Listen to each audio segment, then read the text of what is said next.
एक पुलिस गाड़ी को गोटे मालबुझे ट्रक धक्का देइथिले भी केही मृताहत होई नाहंती। केन्दुझर जिला बड़बिल थाना अंतर्गत किरीबुरु छक निकटरे घटिथिला एही दुर्घटना। तबे उक्त ट्रकटी बड़बिल अंचलर नासिम खानकर होइथिबा बेले पुलिस गाड़ीटी बामेबारी थानार बोली जणा पड़िछि।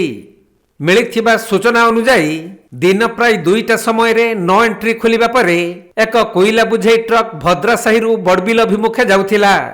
सही समय रे विपरीत दिगरु पुलिस रो एक बोलेरो गाड़ी एसडीपीओ कार्यालय अभिमुखे जाउथवा बेले ट्रकटी पुलिस गाड़ी को सीधा सड़क बाड़ैथिला।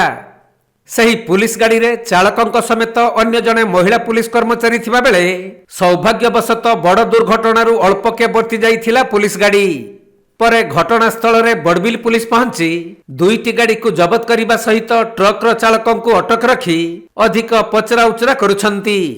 तेणु खाली देखा बाकी रहिला जे एपरी अमानिया ट्रक ड्राइवर विरुद्ध रे बड़बिल पुलिस कौन कार्यानुष्ठान ग्रहण करुछि।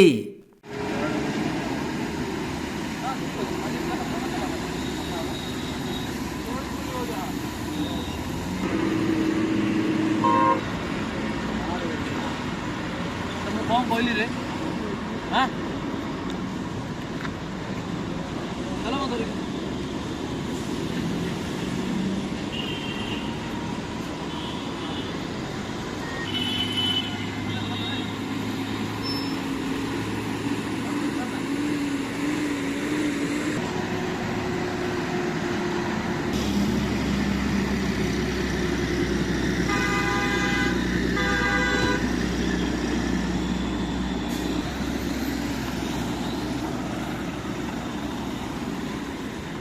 Keonjhar जिल्लारू Dipesh Kumar Behera report Konark live.